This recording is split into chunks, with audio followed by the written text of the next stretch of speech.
Albert thought he was the only victim until the doorbell rang.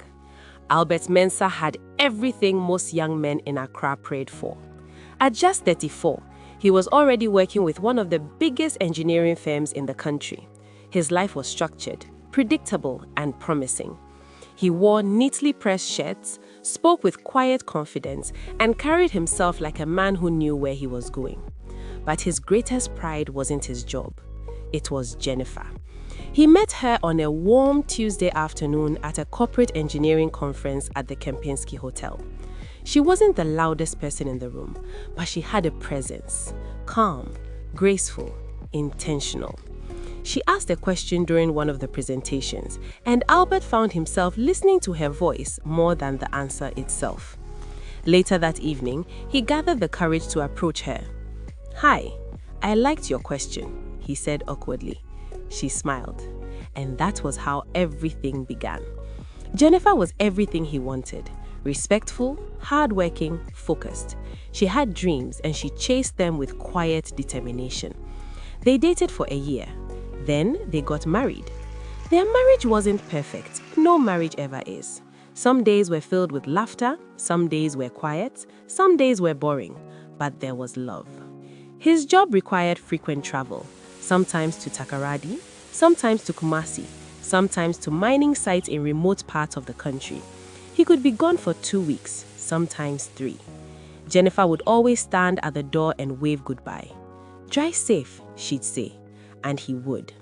Jennifer, on the other hand, buried herself in work. She was an executive assistant at a reputable firm. Long hours, tight deadlines, endless meetings. The house often felt empty, lonely. Then came that rainy Friday evening. Her company had organized a dinner party. Jennifer almost didn't go, but something pushed her. Maybe boredom, maybe loneliness, maybe fate. That was where she saw him, Josh, her university colleague.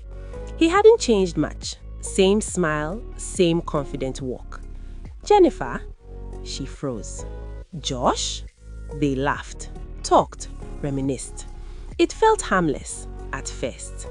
One dinner became phone calls became chats became visits became something else. The first time it happened, Jennifer cried. She sat on the edge of her bed after Josh left, staring at the wall. "What have I done?" she whispered. She promised herself it would never happen again. But loneliness is a dangerous companion, and temptation is patient. Albert kept traveling, Josh kept coming. Slowly, the guilt faded. Slowly, it became normal. Jennifer stopped seeing herself as a cheating wife. She saw herself as a woman surviving loneliness. 6 months passed, 6 months of lies, 6 months of secrets, 6 months of betrayal. Albert never suspected a thing until that Sunday. It was raining heavily that evening. Albert's flight had been cancelled unexpectedly. He didn't tell Jennifer. He wanted to surprise her. As his car pulled into the compound, he noticed the bedroom light was on. He smiled. Yes, my woman is around. But inside that bedroom, Jennifer's heart was about to stop. Josh was there. The horn of Albert's car pierced the silence. Jennifer froze. Her blood ran cold. That's my husband," she whispered. Josh jumped up in panic. "What? Hide, please!"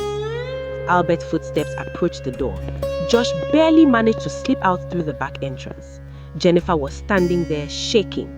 Albert opened the door. "Surprise," he said softly. She forced a smile, but he saw it. The fear, the tension. Something was wrong. He didn't say anything. He just sat on the bed. Then he noticed it. A scent. A cologne. Not his. His chest tightened. He said nothing. Then as he bent to remove his shoes, he saw it.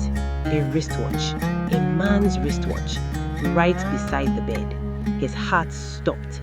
His hands trembled, but he stayed quiet. That night, he didn't sleep. He stared at the ceiling. He felt anger. He felt rage. His mind replaying everything. Her late nights, her distant behavior, her sudden protectiveness over her phone. The truth was too painful to accept, but it was there, right in front of him. The next evening, Jennifer returned from work. She knew, she felt it. Something had changed.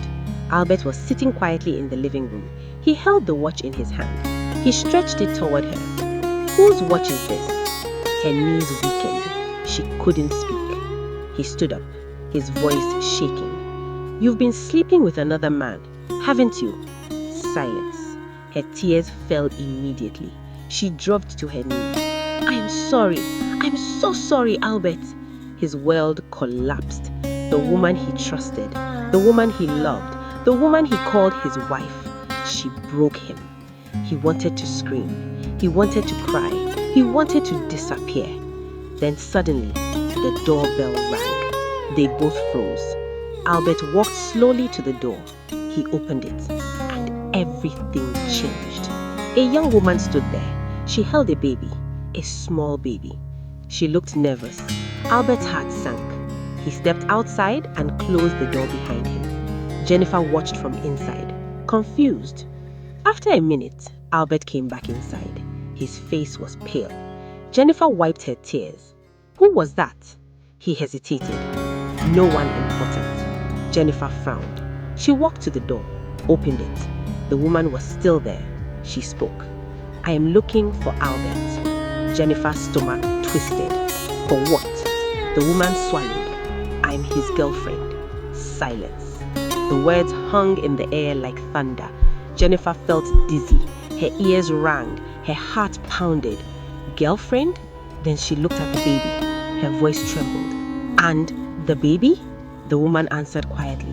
He's his. Jennifer staggered back. Albert stood frozen, exposed, broken, guilty. The room was heavy with truth. Both of them stood there. Two sinners, two betrayers, two liars. Jennifer looked at Albert. Albert looked at Jennifer. No words, just pain, just regret, just consequences. Because sometimes the rain doesn't just fall. Sometimes it exposes everything. So, tell me, who should apologize first?